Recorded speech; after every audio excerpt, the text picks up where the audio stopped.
Assalamu alaikum. Welcome to Dialogue. I'm Taimur Shamil.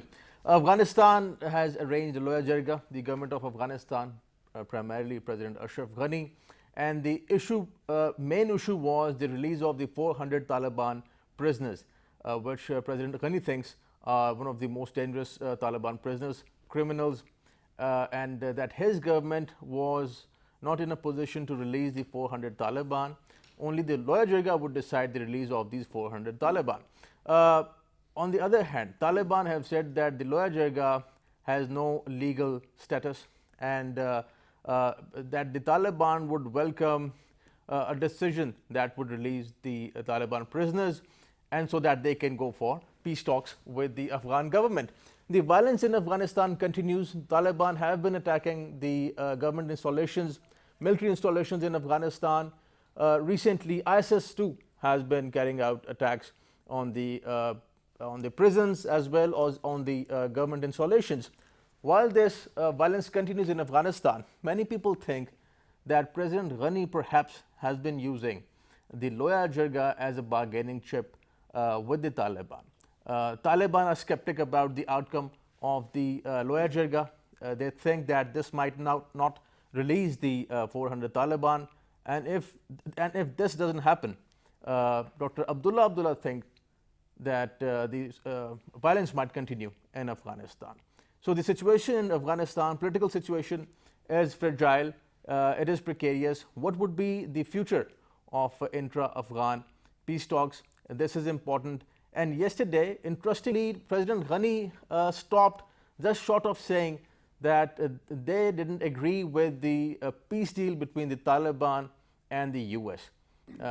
So the underlying statement is that still the Afghan government perhaps is not on the same page with the US as far as the peace deal is concerned, and many people in Afghanistan do not consider this deal as a peace deal. They think of this deal as a deal between the Taliban and the US government, because US has to withdraw troops from Afghanistan because this is the election year in the United States.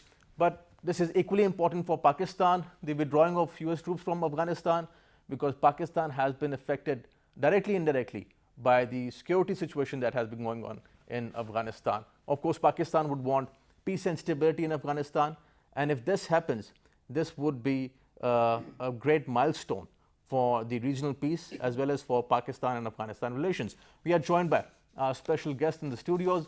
Our first guest is Mr. Rauf Hassan, renowned senior strategic analyst and also expert on Pakistan's foreign affairs. He's director of Regional Peace Institute, a public policy think tank based in Islamabad. So welcome to the show. Very kind of you. Thank you, sir. Our second guest is Amara Durrani, renowned expert on Pakistan's foreign policy and specifically on Pakistan's relations with Afghanistan. Welcome to the show, Amara.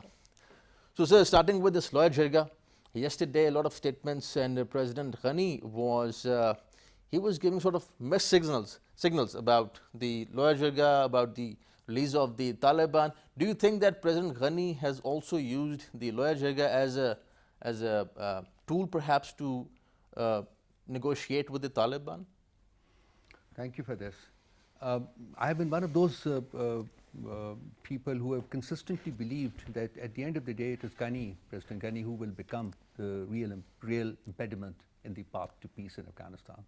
And in the last 4.5 months since the signing of those agreements between the US and Taliban and US and the Afghan government, that fact has really emerged to know as the reality of Afghanistan. All that President Ghani seems to be interested in is to ensure that he completes his 5-year term. He's not interested in peace in Afghanistan, because the path to peace in Afghanistan is the intra-Afghan dialogue. Now, I think most of the countries in this region as well as throughout the world agree that this is the way to attain peace in Afghanistan, and most of the countries also agree that peace is a requirement, not only for development and progress to accrue in Afghanistan, but also for this region. He may be, coming back to the question that you have, he has, as a matter of fact, never been on the same page as the Americans. He was unhappy about the deal that the Americans signed with Taliban from day one, and I think he had been advocating against it. But he had to sign on the dotted line. Americans since then have been increasing pressure on him, and you remember, that they cut the aid by $1 billion, and they've threatened to cut the aid by another $1 billion next year. This is just about the only source of revenue so far as Afghanistan is concerned. Afghanistan is dependent on this. Right. So the Americans have possibly are giving it their best, that they are somehow able to convince the Afghan government, to release those prisoners, which are a precondition to the commencement of the inter-Afghan dialogue. Right. For both the Taliban as well as the Afghan government. The calling of the Loya Jirga could work both ways, because there is division within the government of Afghanistan, as possibly you were referring to in your opening remarks also. Abdullah is very keen to move forward with the inter-Afghan dialogue. President Ghani is not keen at all. As a matter of fact, he would like to jeopardize it or sort of stall it, or create hurdles in its path. Then what about the violence that the Taliban would continue if this doesn't happen? No, and would that be, let's say, a difficult position for President Ghani? Well, every day that they delay the commencement of inter-Afghan dialogue is a gain for Taliban. It's not a gain for the Afghan government. It is not a gain for anybody. It is a gain for the Taliban, basically. So if not today, tomorrow, day after tomorrow, 10 days, 10 months from now, they will have to initiate the inter-Afghan dialogue. The big question at this moment in time is whether that inter-Afghan dialogue will commence while President Ghani is still the president or not. That's the big question, and this is what I've been debating in a number of sort of interactions that I have had. So that's a major thing, because his interpretation of the release of the remaining 400 plus prisoners, is that we were not supposed to release them in one go, one bulk, and that we can release them gradually as the depending on the progress made at the inter-Afghan dialogues. Right. So he wants them to, they want to initiate the inter-Afghan dialogue now, and then if it succeeds according to his parameters, his benchmarks, then he says that the government will release more Taliban prisoners. So that the Taliban will not agree to. Consequently, it is told. This is exactly the general perception, Amara, in Afghanistan as well as in the region, that the question is about President Ghani's position in the future, his role as a president of Afghanistan in future. If this intra-Afghan peace talks start, and continue, things would be different. Things would not be the way they are at the moment. So, how do you see his position in future and the future of intra-Afghan peace talks primarily? Thank you, Taimur. President Ghani's role or his desire to kind of be the dominant and permanent force in Afghanistan's power structure was certainly a big issue about, when the February Peace Pact was signed. But I think in the last few weeks, the ground situation in Afghanistan has become quite complicated for a number of reasons. Number one, the kind of being on the same page between the Taliban and Washington DC. It is spectacular. The way Secretary Pompeo and the Trump administration is going out of its way to put its weight behind the Taliban's negotiating positions it gives them power, no doubt. But at the same time, the growing specter of the IS and its violence in Kabul is a third factor. Right. Amara, sorry to interrupt you. There's some technical issue, I guess. We'll come back to you on this point. We have Mr. Rahimullah Yusufzai, renowned senior journalist and expert on Afghanistan affairs with us. Assalamu alaikum, sir. Wa alaikum assalam. Welcome to the show. We are discussing this Loya Jirga convened by the Afghan government. How do you see this? President Ghani's remarks and Dr. Abdullah, do you see them on the same page? Because yesterday, President Ghani said few things that many people think gave a message that perhaps still he's not okay with the Taliban-US deal, and perhaps he's also using the Loya Jirga as a tool to bargain with the Taliban. Do you see it that way? Yes, I think that is the case. They have been political and electoral rivals for the last many years, having contested two controversial elections. Abdullah, surprisingly, has been more forthcoming in support of the peace process with Taliban. And he was saying before joining this coalition government that there should be no conditions put up by the Afghan government, by Ashraf Ghani, for talking to Taliban. But Ashraf Ghani has always been making it conditional. And even now regarding the release of prisoners, you know, he has called this, I think, unnecessarily this consultative legislature. This has become actually a way of getting approval for whatever the government decides. So these are not representative legislators. They include many government officers, and they also include people who support the government. So I think that, getting a decision from this kind of a legislature, getting a mandate to release the prisoner, Ashraf Ghani says he has no authority to release these about 400 convicted Taliban prisoners. Taliban say, what were the charges, how was the trial done, and they say that in the agreement with the U.S. and Doha, there is no distinction between the prisoners. All 5,000 have to be released. So I think that, Ashraf Ghani is trying to get some concessions from Taliban by putting the weight of the legislature behind his government. Right. This is very interesting because 2 days back, Taliban said that this jirga has no legal status and that the people of Afghanistan should decide whatever they want to do with the 400 Taliban. Of course, Taliban want them to be released. But how do you see the future of President Ghani himself, his position, once the intra-Afghan peace talks start?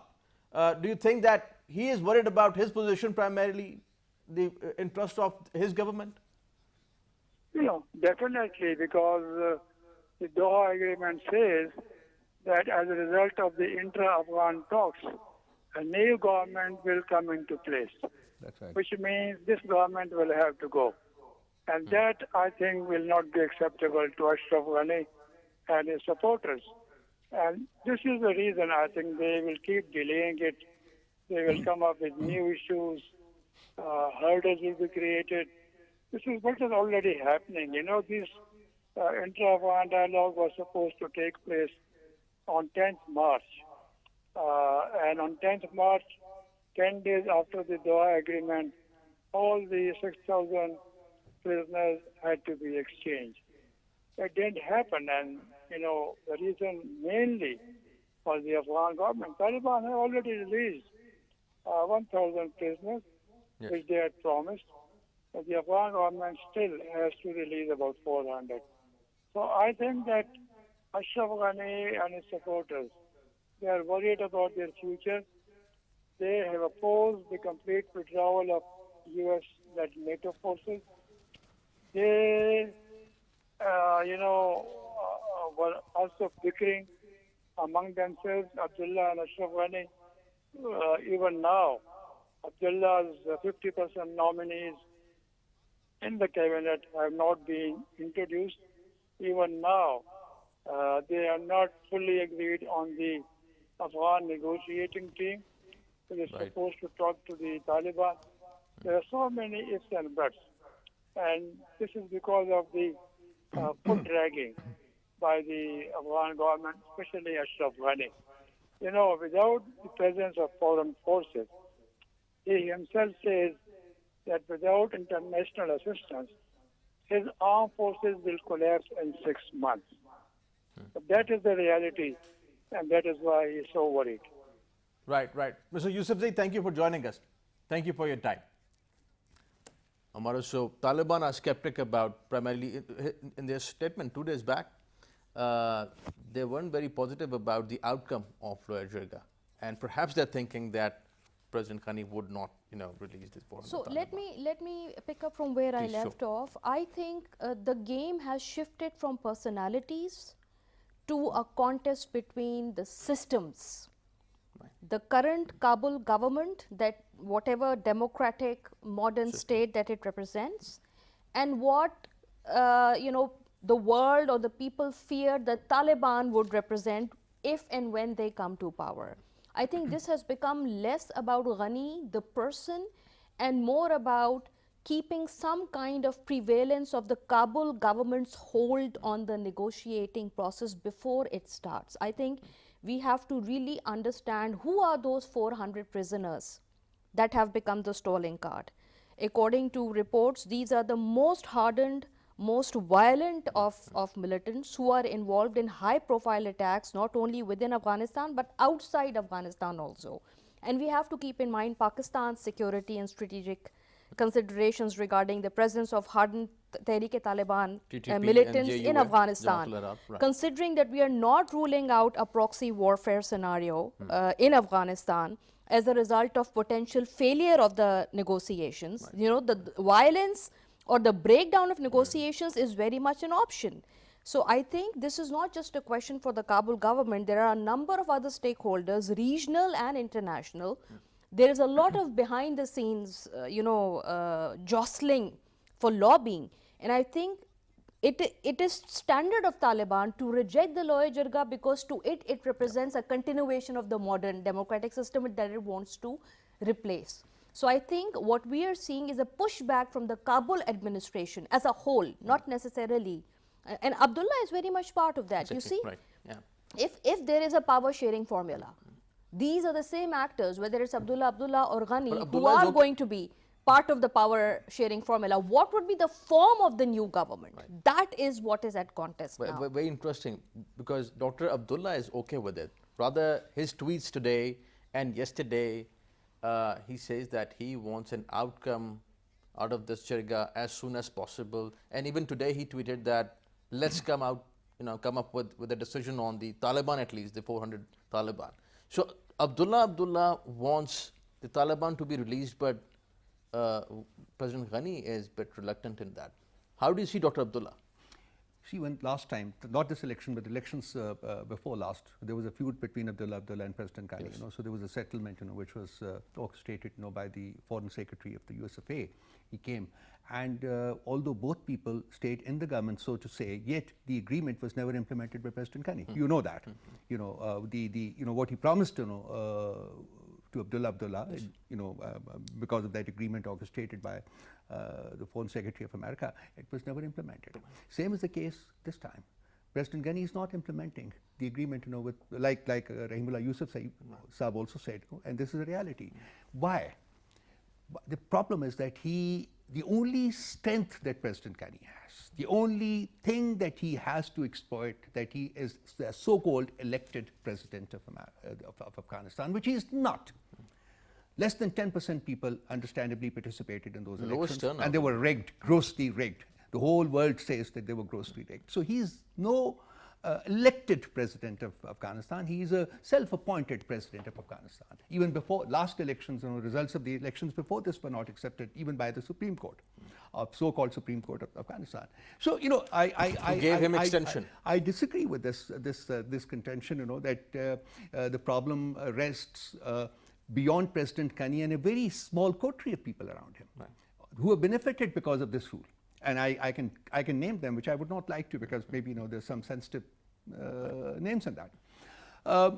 So far as the Taliban are concerned, and also so far as the government of Afghanistan is concerned, they should have thought of all this that they're talking about now before signing on the dotted line in those agreements with the United States of America. Now, there were two agreements. The agreement that the Taliban signed with the USFA, they have fully implemented that agreement. They're willing to implement whatever else remains to be implemented in that, all right? But the agreement that President Ghani signed with the USFA, it is neither implemented nor willing to implement. So where does the problem lie? Look, I have been one of the greatest opponents of Taliban. I feel that I don't agree with the system that they preach and practice. And I'm afraid that a similar kind of system would come back into Afghanistan. But the fact is, you have laid out a charter to move towards peace in Afghanistan. And this is a minimal charter. Minimal charter because, you see, after 19 and a half years of war in Afghanistan, there were no outright winners. So, everybody is compromised. And I also beg to disagree, that there are any forces which are inimical to taking this forward. We are not living in a region, that existed about 20 years ago, in the last century or the beginning of this century. Virtually every country around this region maybe with the exception of one, which is India, agrees on this course of action to be taken to move towards peace in Afghanistan. Right. I would like to know which other country is not willing to, or is not in agreement and is not a supporter of this. So, to me, the impediment is President Ghani and a very small coterie of people, who are around him, who have directly benefited because of his rule and who continue to benefit because of rule, and who are afraid that if President Ghani were gone, they would not be able to stay there, and which I totally agree with, because they will possibly not have a place in the kind of government, which will be inducted in Afghanistan. Like I said at the beginning, it is Abdullah who's going to play a major role in this, and I think the Americans are supporting him. Americans are supporting Taliban. Americans are not supporting President Ghani, and I can't think of a country around the region which would like to support President Ghani. That means move away from holding intra-Afghan dialogue. This is very interesting, because many people were surprised, Amara, when Dr. Abdullah accepted the position of the focal person for national reconciliation. He was And the to take chief this process executive forward, to take this process forward. to take this forward. He's a the man very in charge. challenging thing to do. Yeah. He was the executive in the previous administration, and this time he has taken this task. But do you think that this is perhaps his political foresight, that in this system he can continue with the position of a focal person, because he can foresee that the future would be different, as Rauf Saab said and Yusuf Zai Saab said, that in the future President Ghani might not have a strong position if the intra-Afghan peace talks start. And if they start, Abdullah being the focal person would play a major role in future, and that is why he's so eager about That's right. the release of the 400 Taliban prisoners. See, when it comes to Afghanistan, there are several sides of the story. There's a story that we see in the optics. There's a story that we see in the tweets and in the headlines. Abdullah is definitely has appeared and has successfully positioned himself as a sagacious, middle centrist, leader who's going to bring everybody together on the table. He's been very smart, and he's positioned himself well. But when you get into the current climate in Kabul, if you look at first-hand accounts coming out of Kabul, the Kabul administration, which is shared between Abdullah and Ghani, it's all out and competitive. There's no clear winner right now between Ghani and Abdullah. Both of them are jostling for power, and according to some first-hand information that was shared with me a few days ago, there is a very strong possibility that while Ghani may let Abdullah take the more visible route of taking, but he is going to do his utmost to initiate the real negotiations with the Taliban behind the scenes. Right. That in fact the whole intra-Afghan negotiations process, once it starts, would more be for public consumption and more for optics, whereas the real bargaining and negotiations will be happening elsewhere. This is something that is there. I am not defending or supporting any camp, but it would be premature. I think in your show I've always maintained that it would be premature to rule out Ghani's agency, because it's not just one person. There is a coterie, as Rauf Saab rightly points out, but it's a strong Different coterie. political At the factions, end of the day, who are the Taliban going to negotiate with? There is going to be a negotiating. right. If everybody is on the same page, if the Taliban have no detractors, then the logic of negotiations doesn't exist. This coterie, even after the Loya Jirga, even if today they endorse the release of the 400 prisoners, as everybody desires, and the process starts, this coterie is going to be on the other side of the table, driving the hard bargain with the Taliban. So there is a coterie that wants to preserve Afghanistan's constitution as it is today. Right. The Taliban have not come up with an alternative constitutional plan. I think if they do, that would give some semblance and probably some reassurance to those who are afraid or who are challenging the Taliban, the civil society groups. So I think that ambivalence on the Taliban's part is creating strength for the anti-Taliban camps in Kabul and the coteries. And I think the sooner those constitutional questions come on the table, the sooner the formula and the vision for Afghanistan which the Taliban have comes to the table, this kind of resistance will weaken. Right. We'll continue our discussion on Afghanistan and the political situation in Afghanistan. Loya Jirga is convened by the Afghan government, and let's see what would be the outcome of this Loya Jirga regarding the release of the 400 Taliban prisoners. We'll continue our discussion after this break. Stay with us.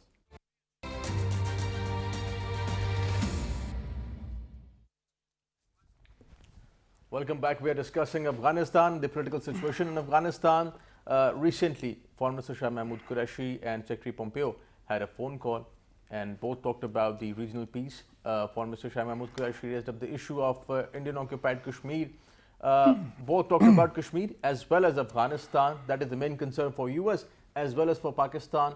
Foreign Minister talked about the peace and stability, and that Pakistan stands for peace and stability in Afghanistan. But Rauf Sahab, as Amara was discussing about the situation, Abdullah, President Ghani's group, their future, how do you see the situation?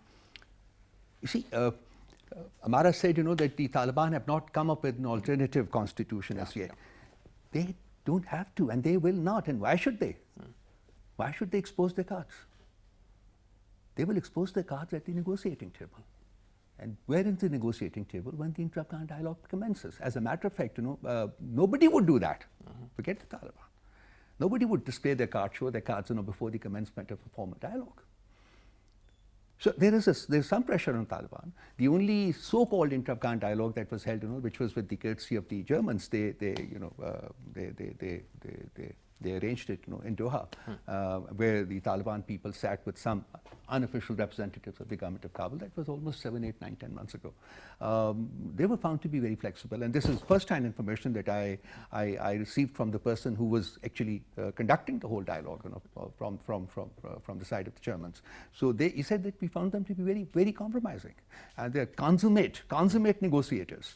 So, being the consummate negotiators that they become over a period of time, I would think it will be foolhardy on their part to put their cards on the table and show it to the people that, look, this is the kind of constitution that they will in fact be handing over advantage to the other side. So this is not how negotiations are conducted. This is one thing that I wanted to say. The fact is that Abdullah and President Ghani have been jostling for power for the last 7, 8, 9, 10 years. Through the 2 elections which have been held, both of them were rigged elections, but they have been jostling for power. It appears that Abdullah now has a more meaningful role, which he did not have in the last 5 years, or the 5 years of the previous administration. He has a more meaningful role. He is the man in charge of taking this peace process forward, and he appears to be very eager to do so.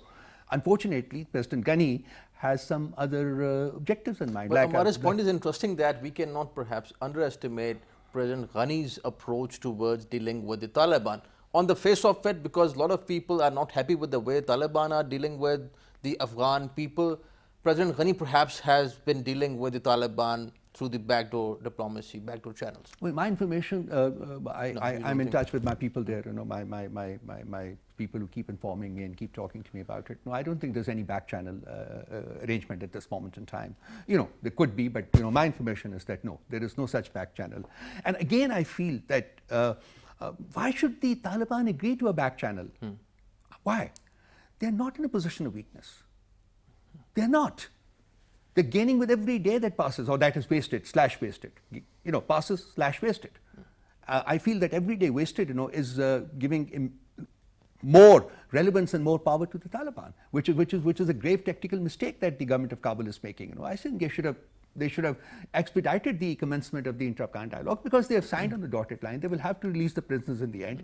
If they had objections to releasing some kind of prisoners, this should have been incorporated in the deal that they signed with the Americans. This is how things work out, when you've signed the deal. But at the same time, perhaps we cannot rule out, because if we accept this argument that President Ghani wants to stay in power, in control, he probably would go for anything, even talking and dealing with the Taliban. This has been my principal contention, and this is what I've been saying, consistently saying, in this program, that he's, and in fact in other programs that I have had with you. The fact is that the only impediment in the way of peace in Afghanistan today is President Ghani.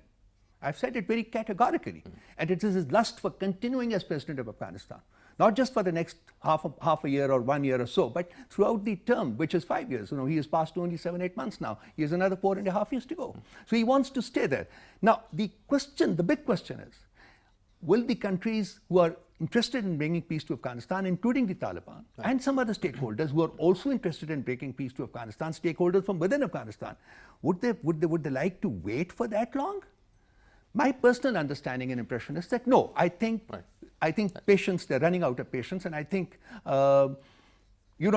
this lower jirga may spring a surprise for you. They may say that well, yes, we should release that. We released that. And one other factor that I wanted to bring up is the role that Hamid Karzai may be playing in this. Exactly. We are going to discuss about this. ISIS, Mark that. Khorasan chapter. But before that, Amara, you talked about President Ghani and Abdullah. If Taliban are having talks with the Ghani administration, let's assume this, then they would be giving credibility to Ghani administration, and that is pretty tricky and risky for even the Taliban, because if they do so, what about the 19-year-old struggle that they have been fighting with the Americans and their, as they call it, puppet government in Kabul? Then what's the point of giving them this credibility and fighting them? No, I don't. To answer your second question, I don't think the Taliban look at entering into intra-Afghan negotiations as giving credibility to Ghani. Right. They don't see that from a personal perspective. I would reiterate, this is becoming less about personalities and more about the Afghan state. Right. Whatever weak form it exists, that is the legal entity with which the Taliban have to enter into negotiations. So I think it is about entering into a dialogue with the Kabul administration, continuing with the same system. It's about the system, right. Absolutely. But I think this pressure regarding timing to get on with it, ultimately the determinant behind it is the November US elections. It is actually the Trump administration which is in a hurry. And the Taliban are following suit because perhaps they realize that the kind of unprecedented support they've received from the Trump administration may not be available if there is no Trump re-election in November 2020. We have to be mindful that opinion in Washington, D.C. is split regarding the endgame. And the military establishment. The military establishment, the bureaucracy, the State Department, it's all up. And so there is a hurry from Washington, which is pressing the Ghani administration perhaps more than the Taliban. And yes, the Taliban stand to gain because of DC's support for them. If there is a change in Washington after the November 2020 elections, the game may change, and this is exactly what Ghani is playing for. This is exactly what he's playing for. But do you think that Ghani administration is strong enough that they can keep the American administration and the Taliban waiting? You see, I want to till they figure out how to go about it, and Americans and Taliban would wait for them. Very good question. Two important points: the growing violence of IS and the Taliban's distancing itself from the violence which is now threatening Afghan society. That raises a big question mark on how the Taliban would deal with the IS if they come to power. So I think that's a security challenge and a question that will be put forward there are expectations from the Taliban, or from Washington, from the community, that from the regional actors, that they would do something.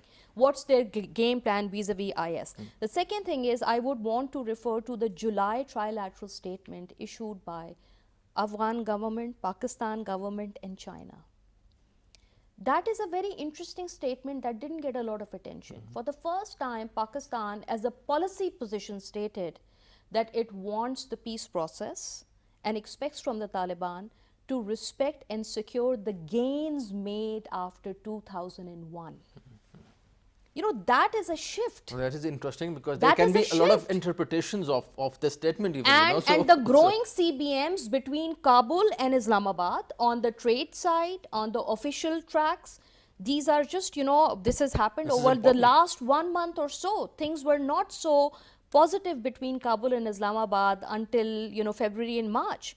So it shows that the alignments and the acceptability for the administration in Kabul, whoever is calling the shots, you know, the regional actors, Pakistan included, have to take it into consideration. They have to give it its due, because whatever peace architecture that all of us are desirous of, it requires some kind of state functionality, some kind of bilateralism and multilateralism. Who would create that state functionality in Afghanistan?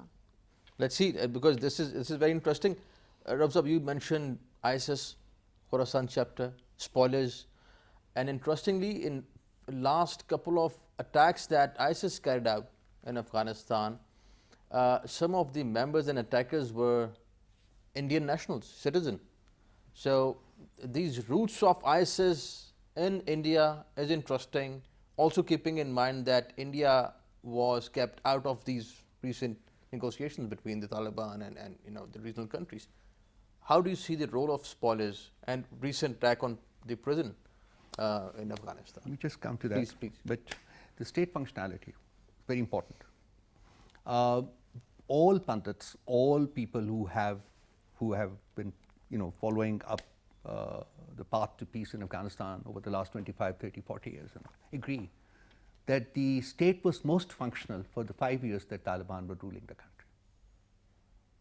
That where the rate of the government of Afghanistan actually expanded beyond Kabul itself.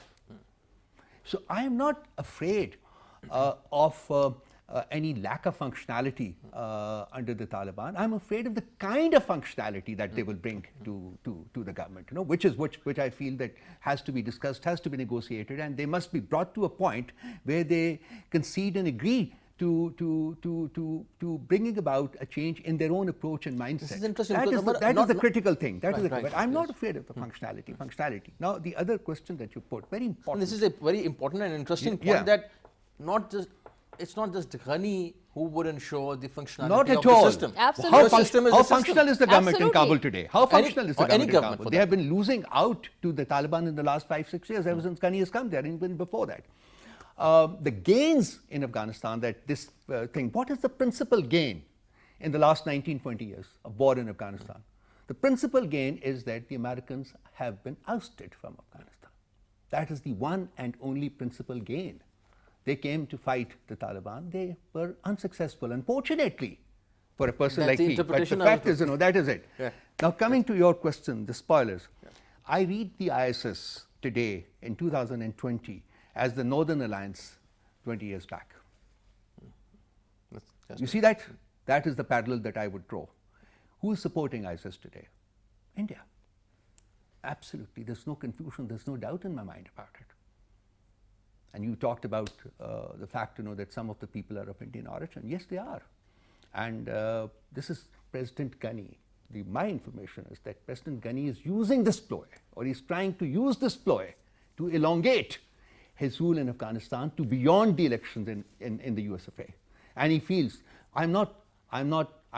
my information does not point out any major divisions, you know, in the American establishment, you know, with regard to, you know, backing out of Afghanistan. Let me show you. And I think the principal strategy is not going to change, even if there is a shift. And I understand that there will be a shift. I don't think there will be a second term for President Trump in America. Right. But even if Joe Biden comes, which, well, all projections say that, you know, possibly the chances are that he would be the next president of the USA. I don't think there's going to be any fundamental shift in the policy of withdrawing from Afghanistan. Right. Yeah, but maybe the level of pressure decreases or something. But the game of the spoilers, you know, is very important. My last question: many people share the sentiment, I would say, with Rauf Saab, that ISIS, last few dramatic attacks by ISIS in Kabul on the maternity ward and, you know, on the prison, perhaps has its roots in India, and perhaps some political factions in Afghanistan or Kabul might be using the ISIS face to go for their political gains over there. What do you think about this? You know, earlier in your show, I used the term the IS boogie. I still see it as a boogie, but it's there. It's there and it's growing. you know, the recent Dramatically, you know. dramatically, Yeah. and the recent Jalalabad prison break is something which is, you know, parallels have been drawn between similar incidents in Iraq and in Pakistan. This is clearly a militant movement which is, you know, it has to be reckoned with, whether by the Kabul administration or whether by the Taliban. At some point in time, if the negotiations are fruitful, if there is a power sharing formula, the first point would be who are going to be the security managers for Afghanistan, who are going to be the security managers for Afghanistan, and how will they tackle this common terrorist threat. I think this is the number one thing that, you know, the Taliban would need to kind of address. Right. And if they are able to come up with a holistic plan, and I think the Eid ul-Adha statement that Hibatullah released is possibly the most detailed statement yet made by Taliban, in which they have fleshed out a socio-economic and political vision for Afghanistan. And I think that gives some kind of indication of how they're planning to move, but the security issue is going to take precedence over who, you know, protection of the Afghan people. Can the Taliban guarantee that? This is interesting, and let's see, hope for the best for the peace and stability in Afghanistan. Thank you so much for joining us. Pleasure. Dr. Pleasure having you on the show. Thank you. Honored. Thank Thank you. you, Mara. Thank Honored. you. Thank you for joining us. That's all from today's dialogue. See you next time. Khuda Hafiz.